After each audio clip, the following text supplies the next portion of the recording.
বাবা তুমি কি শুনেছ? আন্দোলনে ওরা আমার ভাইকে মেরে ফেলেছে বাবা। আমি বিশ্বাস করি না সাহেব, তুই কখনো মরতে পারিস না রে সাহেব। আমরা তোকে মরতে দেব না রে সাহেব, আমরা তোকে মরতে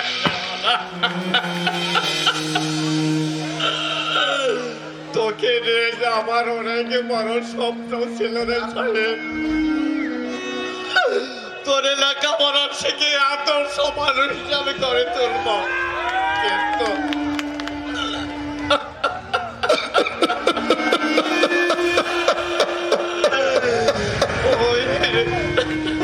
ওই তোর বিশ্বাসেরা তোকে আমার ছেড়ে দিলাম সাহেব।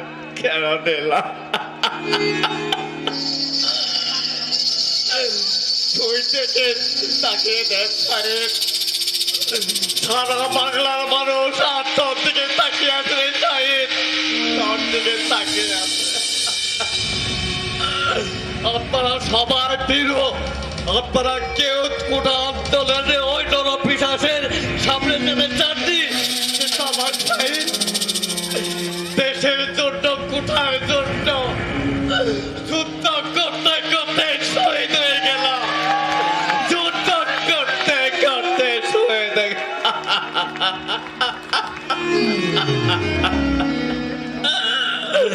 হে খোদা, আমি কি অপরাধ করেছিলাম?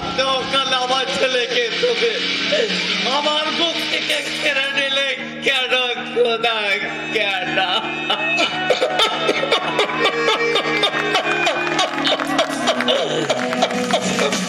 ছেলে হারানো ব্যথাতে কত যন্ত্রণা, যার ছেলে হারিয়েছে সে বুঝে তার ব্যথা, অন্য বুঝবে কি করে, অন্য বুঝবে কি করে?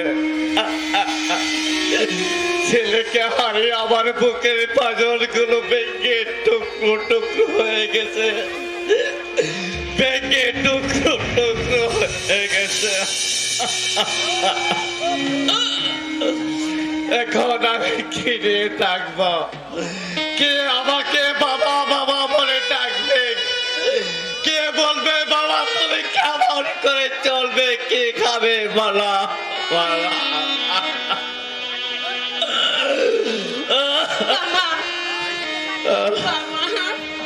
বাবা তুমি আর কেঁদো না বাবা। আমি মেয়ে হয়ে জন্ম নিয়েছি বলে হাত পা গুটিয়ে ঘরে বসে থাকবো না বাবা। আমিও চাকরি করব, আমি সংসার চালাবো বাবা, আমি সংসার চালাবো।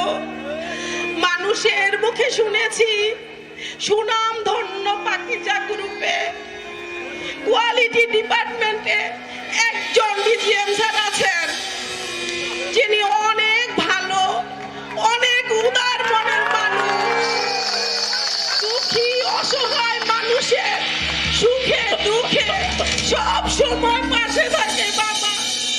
আমি তার কাছে যাব বাবা, একটি চাকরির জন্য আমি তার কাছে যাব বাবা। তুমি আমাকে দোয়া করো বাবা, তুমি আমাকে দোয়া করো।